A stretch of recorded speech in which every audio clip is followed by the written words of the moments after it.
3 महीने के अंदर बच्चा रिजल्ट देगा। तो 6 में बच्चों को पढ़ाएंगे और टॉपिक देंगे, लिखवाएंगे उसको। इससे क्या होगा, बच्चे को ऊपर बर्डन ज्यादा नहीं रहेगा। हमें ये बता दीजिए बच्चे को 3 महीने के अंदर बच्चा रिजल्ट देगा। I already saw lots of videos आपके जो फेसबुक इंस्टाग्राम पे पोस्टेड है, तो उसमें आपने लीडरशिप डेवलपमेंट का बहुत जिक्र किया है। तो वो लीडरशिप डेवलपमेंट, चलो ठीक है, लोगों को ये समझ में आता है कि लीडरशिप क्वालिटी जब हम जॉब करने जाते हैं, जब हम कहीं ना कहीं इंटरव्यूज देने जाते हैं, तो उस टाइम पे जरूरत पड़ती है। लेकिन आप बार बार जिक्र करते हो कि 6th स्टैंडर्ड में बच्चे को लीडरशिप डेवलप कराना है, 10th स्टैंडर्ड में कराना है, तो हाउ इट इज पॉसिबल और इसको कैसे एग्जीक्यूट करेगा आज के डेट में? बिल्कुल। देखिए, आपने बहुत अच्छा प्रश्न किया, ये दर्शकों को भी जानना जरूरी है। लीडरशिप का मतलब क्या होता है? Leadership means those who can lead others. Leaders means those who can lead others. People want to make a followers, they don't want to make a leaders. हमारे यहाँ लीडर्स की जरूरत है। अब देखिए, आप इंस्टाग्राम की बात की है, इंस्टाग्राम पे लोग क्या करते हैं? फॉलो करिए, सब्सक्राइब करिए, ये ना, सब्सक्राइब करिए, फॉलो करिए। फेसबुक पे फॉलो करिए। तो हमारे बच्चे के अंदर हमेशा फॉलो करिए, तो उसके माइंड में क्या जा रहा है? फॉलो करिए। और क्या कर रहा है वो? सबको फॉलो करना शुरू कर रहा है, फॉलोअर बन जा रहा है, फॉलोअर बन जा रहा है। जबकि हमारा बच्चा क्या होना चाहिए? लीडर होना चाहिए। लीडर का मतलब क्या होता है? Those who can lead others, जो एक सही मार्ग दिखा सके दूसरों को। और वो बच्चा सही मार्ग का मतलब, मैंने वर्ड यूज किया, सही मार्ग दिखा सके। यानी लीडर का मतलब होता है कि बच्चे के अंदर सोशल एंड इमोशनल लर्निंग, जो सोशल सोसाइटी को समझ रहा है और इमोशंस को समझ रहा है। एक लीडर की सबसे अच्छी पहचान होती है सोशल और इमोशनल लर्निंग। और लीडरशिप स्किल उसे के अंदर डेवलप करना है। क्लास 6 से मैं क्यों कर रहा हूं? क्लास 6 से ही बच्चों को सिखाना है कि कैसे अपने साथ दूसरों को लेके चल सके, और जैसा वो बन रहा है वैसा दूसरों को बना सके। मैं आपको एक स्टोरी सुना रहा हूं। एक बार गुरु नानक देव एक शहर से क्रॉस कर रहे थे, मतलब गांव से जा रहे थे। उस समय गांव पे उनके साथ उनके जो दोस्त थे वो थे, और उनके दोस्त क्या मैं फॉलोअर बोल सकता हूं, अब उनके साथ वो थे। तो जिस गांव से वो गुजर रहे थे, उन्होंने उस गांव में, जैसे वो गांव में पहुंचे तो बहुत सारे लोगों ने पहले उनको देखते ही वहां ईंट डंडा से मारना शुरू कर दिया उनको। तो जाते जाते उन्होंने उन गांव वालों को आशीर्वाद दिया कि मैं ये चाहता हूं कि सारे गांव वाले लोग, जो आप लोग मुझे ऐसे स्वागत दिए, आप इसी गांव में रहें, सुखपूर्वक इसी गांव में, इससे बाहर ना जाएं। फिर दूसरे गांव में गए, जैसे ही उस गांव में गए, लोगों ने फूल मालाओं से उनको लाद दिया, बहुत अच्छे अच्छे खाना दिए।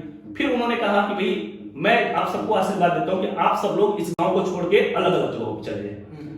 तो उनके साथ जो उनके थे मित्र, जो दोस्त, जो उनके फॉलोअर थे, वो कहे कि गुरुदेव, आप उस गांव वाले को तो बोले कि आप रुक जाओ इस गांव में, आप इस गांव वालों को क्यों बोले चले जाओ, जबकि इन लोगों ने स्वागत हमारा किया, हमारा सब कुछ इतना आदर सत्कार किया। तो उन्होंने कहा कि देखो, इसके पीछे रीजन है। जो उस गांव वाले, मैंने इसलिए कहा कि रुक जाओ क्योंकि वो जो जाते हैं बाहर, अगर निकलते तो अपने जैसे लोगों को बनाते हैं, जैसे वो हैं वैसे लोगों को बनाते हैं।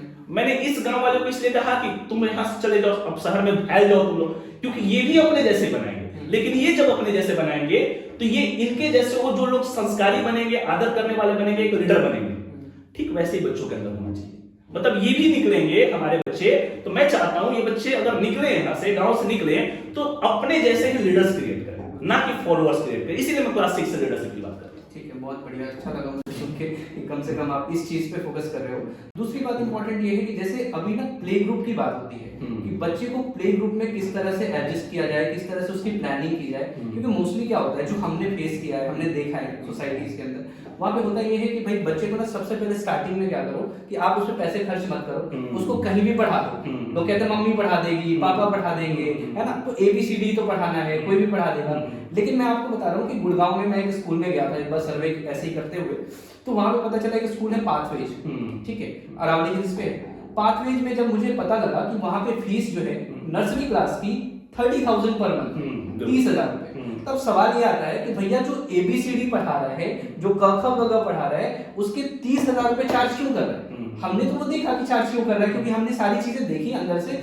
फिर मुझे लगा कि तो जेन्युइन है, इसको 35,000 चार्ज करने चाहिए। लेकिन ये चीजें हमारे गांव में, हमारे अर्बन एरियाज में, हमारे रूरल एरियाज में, दोनों में डिफरेंस आ जाता है कहीं ना कहीं, वो सोच में फर्क आता है। आपको क्या लगता है कि अगर आप यहाँ पे प्ले स्कूल उसको उस तरह से, उस ओरिएंटेशन से अगर करते हो, तो आप किस तरह से प्लानिंग करोगे उसकी?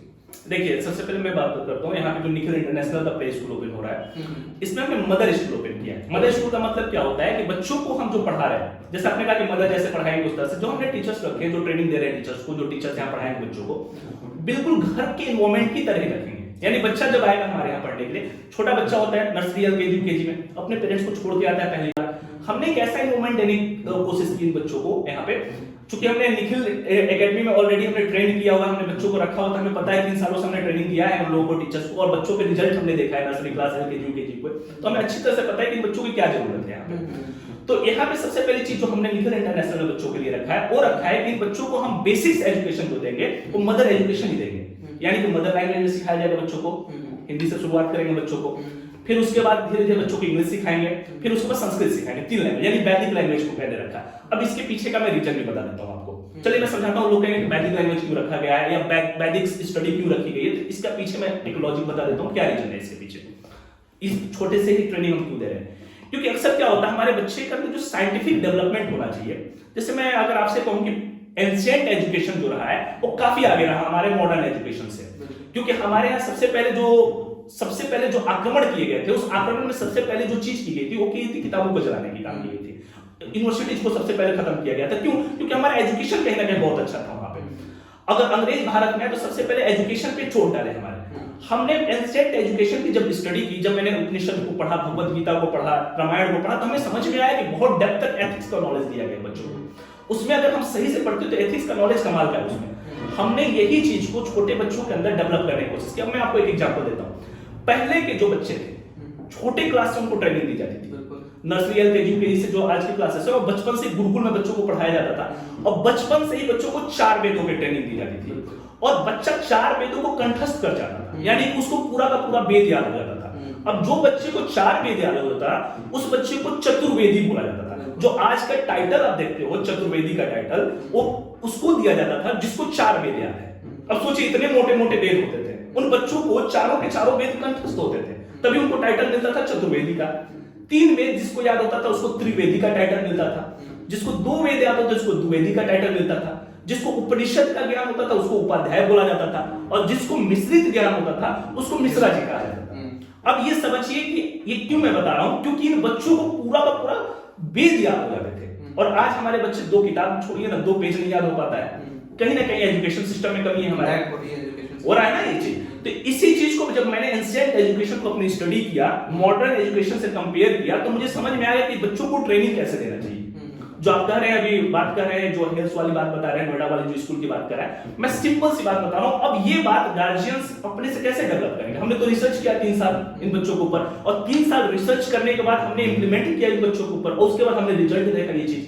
तो जो 3 साल रिसर्च किया है, रिसर्च पे अपना पूरा समय वेस्ट किया है, मैं कहूंगा इन्वेस्ट किया है, पूरा समय मैंने इन्वेस्ट किया उसके ऊपर, जो हमारी टीम लगी थी। उसके बाद हमने बच्चों को कैसे वैदिक एजुकेशन दिया जाए, हमने अपने सिलेबस इंक्लूड किए इन बच्चों के लिए नर्सरी क्लास से, कि कैसे बच्चों को ट्रेनिंग, क्या मंत्र बताने चाहिए, किससे माइंड ओपन होगा, गायत्री मंत्र का साइंटिफिक रीजन क्या है, बच्चों को मंत्रों के वैल्यू क्या होनी चाहिए। इसके बाद मॉडर्न एजुकेशन कैसे देना है, इंग्लिश कैसे पढ़ाना है, इनको हिंदी कैसे पढ़ाना है, संस्कृत कैसे सिखाना है, ये सारी ट्रेनिंग हमने उन बच्चों को दी। और यहाँ पे हमने सारा चीज रखा है कि मैप को कैसे बच्चों को समझाए, वर्ल्ड मैप कैसे बच्चा समझे, कैसे उसको स्टेट कैपिटल्स याद हो, कैसे कोई भी बच्चा किसी भी टॉपिक को बेधड़क बोल सके, बिना रुके बोल सके। ये सारी ट्रेनिंग ऑलरेडी हमने यहाँ पे की हुई है बच्चों के साथ, यहाँ पे बच्चों को सिखाया हुआ है, और मुझे पूरा का पूरा विश्वास है कि 1 साल के अंदर जो चीज मैं आपको बता रहा हूँ, इन बच्चों के अंदर ये सारी चीज तो आपको दिख जाएगी। अब मैंने बोला कि ओवरऑल डेवलपमेंट 4 से 5 साल के अंदर, लेकिन ये 1 साल के अंदर आपके बच्चों के अंदर, तो इस चीज का चार्ज तो कोई भी जो करेगा वो चार्ज देगा। तो वो भी स्कूल अगर दे रहा होगा तो इसमें जो चीजें उसने इंक्लूड की तो उसका चार्ज दे रहा है। बिल्कुल। तो जैसे आपने बताया प्ले स्कूल का, वैसे भी आपने कुछ प्लानिंग करी होगी क्लास 2 से लेके क्लास 5 तक के बच्चों की, उनकी क्या प्लानिंग है, थोड़ा सा ठीक है। तो जैसे मैंने बताया इसमें उसको तो हमने रखा ही है, 7 बच्चों को स्कूल एजुकेशन हम दे रहे हैं। जो भी बच्चे हैं उसको स्कूल एजुकेशन पूरा 4 घंटे की प्रॉपर स्कूल एजुकेशन देंगे, जिसमें हमने मैथमेटिक्स रखा है, मैथमेटिक्स वर्बल नॉर्मल मैथमेटिक्स रखा गया इन बच्चों के लिए, कॉम्पिटिटिव लेवल का मैथमेटिक्स भी रखा गया, जिसमें नवोदय, सीएचएस, नेत्रहाट, जितने भी स्कूल्स हैं। जो एक्चुअली मैंने स्कूल क्यों बोला आपको, स्कूल तो मैं ही एजुकेशन स्कूल का अच्छा दे रहा हूं, फिर मैं स्कूल क्यों कह रहा हूं, क्योंकि ये जो इनके कंपटीशंस होते हैं काफी अच्छे होते हैं कंपटीशन। तो मैं चाहता हूं बच्चे उन स्कूलों का कंपटीशन का प्रिपेयर किए रहे, क्योंकि मैं all over pan India level पे बच्चों का मैं रख रहा हूं। अब पैन इंडिया छोड़िए ना, मैं इंटरनेशनल लेवल पे बच्चों कंपटीशन की बात कर रहा हूं। क्या मैं आपसे उम्मीद करूं कि आपका बच्चा ओलंपियाड में बैठेगा, आपका बच्चा 100%, 100% 100% हमारे यहाँ भी बच्चे, ये कोचिंग की मैं बात कर रहा हूँ, निखिल एकेडमी में हरिद्वार से भी एग्जाम हुआ था, ये ऑल ओवर इंडिया का एग्जाम हुआ था। सिर्फ कोचिंग में 2 घंटे की ट्रेनिंग में बच्चे यहाँ से रिजल्ट दिए हमारे यहाँ। अभी हमारे कई तरह के एग्जाम हमने कराए, जो 2 घंटे की ट्रेनिंग बच्चा यहाँ रिजल्ट दे रहा है। मैं 100% बोल रहा हूँ कि साल भर के अंदर, 1 साल के अंदर जो ट्रेनिंग दूंगा, ओलंपियाड हो गया, एनटीएससी हो गया, जितने सारे एग्जाम्स होते हैं, जो पैन इंडिया लेवल के एग्जाम है, इंटरनेशनल लेवल के एग्जाम है, बच्चा उसमें रिजल्ट देगा। ग्रेट ग्रेट, ये मुझे पॉजिटिव एटीट्यूड बहुत ही अच्छा लगा। एंड दूसरी चीज इंपॉर्टेंट ये है कि जैसे आप अगर ये प्लानिंग जितनी भी कर रहे हैं, ठीक है, तो आने वाले टाइम के लिए भी आपने कुछ योजनाएं बनाई होंगी। पहले मैं क्लास बता देता हूँ जो हमारा ये था प्लानिंग, कि क्लास 2nd से लेके 5th तक जब कैसे दिया जाए। तो हमने मॉर्निंग के क्लासेस 2 सेशन में डिवाइड किया बच्चों के। इसका हमने पूरा साइंटिफिक एक्सपेरिमेंट करके इन बच्चों के ऊपर हमने जो 3 साल यहाँ पे पढ़ाए और हमने जो समझा, इसके बाद हमने इनका क्लास डिसाइड किया। देखिए हमने क्या किया, इन बच्चों को सुबह 4 से 5 घंटे हम क्लास देंगे बच्चों को, जिसमें स्कूल एजुकेशन होगा बच्चे के अंदर, स्पोर्ट्स एक्टिविटीज होगी बच्चों का।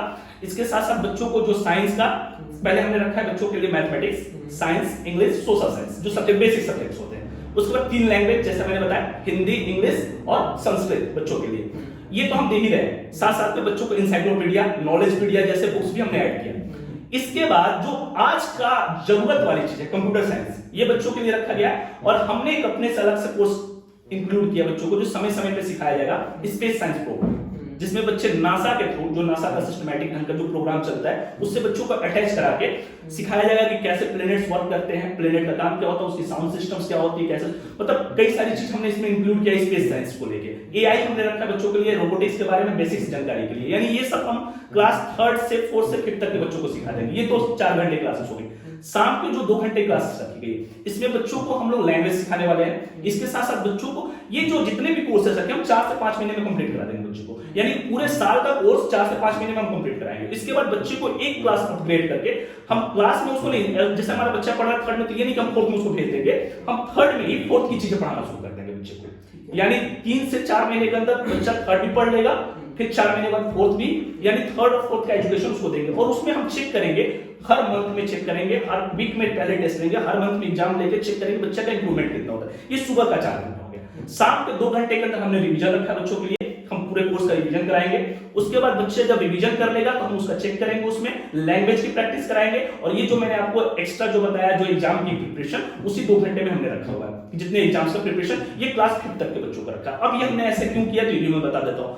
जो हमारा सुबह का 8 से 12 का क्लासेस होगा, बच्चा 8 से 12 स्कूल एजुकेशन लेगा, 2-4 घंटे का बच्चे के पास गैप रहेगा, जो अपने घर जाएगा बच्चा। अगर बच्चा घर नहीं जा सकता, जिससे मान लीजिए कोई बच्चा हमारे यहाँ पढ़ने आ रहा है दिल्ला नगर से, कोई पढ़ने आ रहा है भदौरा से, कोई आ रहा है भतौरा से, अब उस बच्चे को हम डे बोर्डिंग क्लासेस दे रहे हैं आधे घंटे के ब्रेक के बाद। और जो बच्चा दूर से नहीं, नजदीक से, जैसे हमारा कोई बच्चा है गंवर से है या आसपास के क्षेत्र से आ सकता है हमारे यहाँ, तो इवनिंग क्लास को हम दे रहे हैं। होता क्या है, स्कूल में बच्चे पढ़ने जा रहे हैं, स्कूल का फी दे रहे हैं पेरेंट्स, उसके बाद कहीं ना कहीं कोचिंग पढ़ रहा है। अब बच्चा सुबह में कहीं स्कूल पढ़ने गया, स्कूल में सिलेबस कुछ और पढ़ाया जा रहा है, कोचिंग है, टीचर को नहीं पता, टीचर कुछ और पढ़ा रहे हैं, और दोनों लोग मिलकर बच्चों को होमवर्क दे रहे हैं। और बच्चा घर में दिन भर सुबह से शाम तक होमवर्क में उसका पूरा समय स्पेंड हो जा रहा है, और कुछ अलग से वो कर ही नहीं पा रहा है।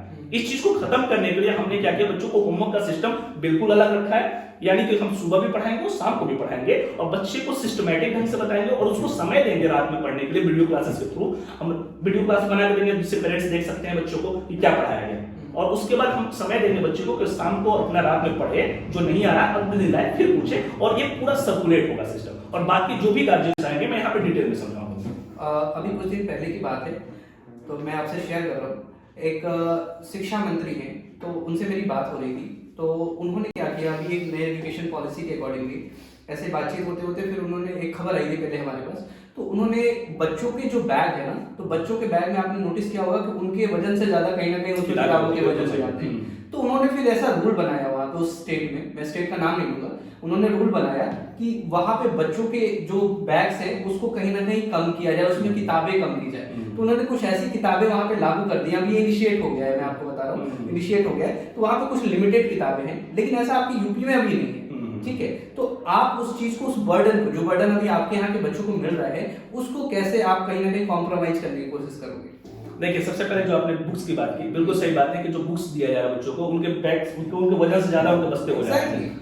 तो हमने पहले ही बोला कि हमने जो सब्जेक्ट्स रखे हैं, लैंग्वेज का रखा है, और सुबह शाम हमने डिवाइड कर दिया इस चीज के लिए। तो इससे क्या हुआ, बच्चे के ऊपर बर्डन ज्यादा नहीं रहेगा। हमने ये चीज, मैंने क्या कहा, बच्चे जो पढ़ रहा है इतना बर्डन हो जा रहा है कि सेल्फ खुद कर ही नहीं पा रहा है। तो हमने पहले ही इस चीज को समझते हुए बच्चों को हमने सब्जेक्ट का मिनिमम सब्जेक्ट्स रखे हैं, हमने एक्स्ट्रा जो सब्जेक्ट्स उसको हटाया हुआ है, और जो उसको जरूरत है उन सब्जेक्ट्स को रखा हुआ है। और साथ साथ में कंपटीशन लेवल की तैयारी करा है। तो हमने क्या किया इस सब के लिए, जो आपने बैग की बात की, जो नॉलेजपीडिया एनसाइक्लोपीडिया जो जिसकी, ये हम उस बच्चे को घर ले जाने के लिए नहीं देंगे, हम यहीं से बच्चे को ट्रेनिंग, जो मैप की ट्रेनिंग होगी, वर्ल्ड मैप की ट्रेनिंग, हम यहीं से ट्रेनिंग देंगे और इसका वीडियो हम घर पे देंगे, जो गार्जियंस देखे, बच्चे को समझाए, ना आए समझ में तो हमारी टीम बताएगी, उसको समझाएगी, फिर उसके बाद जब बच्चा पढ़ रहा है शाम को इवनिंग क्लासेस में, सुबह से पढ़ के गया इवनिंग, फिर दोबारा उसको समझाया जाएगा। तो उसका बैग का बर्डन हमने पहले ही कम कर दिया है। यानी बच्चे को जो हम दे रहे हैं, हमारा जो बैग का पैकेज है जो हम लोग दे रहे हैं, उसमें बहुत लिमिटेड बुक्स दी गई है, लेकिन हम अपनी तरफ से जो सिखाएंगे उसको एक्स्ट्रा ऑर्डिनरी नॉलेज देंगे बच्चे को।